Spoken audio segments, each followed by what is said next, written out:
டேஸ்டியான சுண்டல் குழம்பு இந்த மாதிரி செஞ்சு பாருங்க. இட்லி, தோசை, சாதம், சப்பாத்தி, பரோட்டா, பூரின்னு எல்லாத்தோடையும் வச்சு சாப்பிட்லாங்க. அல்டிமேட்டாக இருக்கும்.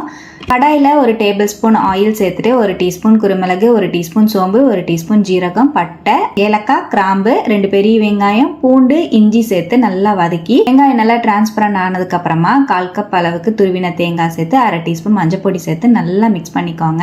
வதக்கின எல்லா பொருளையும் மிக்ஸி ஜாருக்கு மாத்திட்டு தேவையான அளவுக்கு தண்ணி சேர்த்து நைஸா அரைச்சு எடுத்து வச்சுட்டு குக்கர்ல 2 டேபிள் ஸ்பூன் ஆயில சேர்த்துட்டு ஒரு பிரியாணி இலை, ஒரு பொடியா நறுக்கின வெங்காயத்தை சேர்த்து வதக்கி விட்டு ஒரு கொத்து கருவேப்பிலையும் சேர்த்து 2 மீடியம் சைஸ் தக்காளி பழத்தை பொடியா நறுக்கி சேர்த்து 1 டீஸ்பூன் உப்பு, 3 டீஸ்பூன் கொத்தமல்லி பொடி, 1 டீஸ்பூன் மிளகா பொடி, 1 டீஸ்பூன் கரம் மசாலா பொடி, 1/4 டீஸ்பூன் மஞ்சள் பொடி சேர்த்து ஸ்டோவ் ஃப்ளேம்ல நல்லா கலந்து விட்டுட்டு இதோடவே ஒரு 2 பெரிய சைஸ் உருளைக்கிழங்கு கட் பண்ணி சேர்த்து நல்லா கலந்து 200 கிராம் அளவுக்கு ஊற வச்ச உப்பு சுண்டலையும் சேர்த்து நல்லா கலந்து அரைச்ச பேஸ்டையும் சேர்த்து ஒரு 2 நிமிஷம் மீடியம் ஃப்ளேம்லயே நல்லா கலந்து விட்டுட்டு மிக்ஸி ஜார் அலசி 2ல இருந்து 3 கப் அளவுக்கு தண்ணி சேர்த்துட்டு தேவைப்பட்டா உப்பு செக் பண்ணி ஆட் பண்ணிக்கோங்க.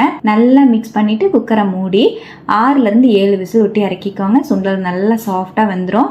குழம்பும் சூப்பராக ரெடி ஆயிருக்கும். நல்லா மணக்க கறி குழம்பு டேஸ்ட்ல இருக்குங்க. இட்லி, தோசை, சாதம், சப்பாத்தின்னு எல்லாத்துக்குமே செம்ம பர்ஃபெக்டாக செட் ஆகும்.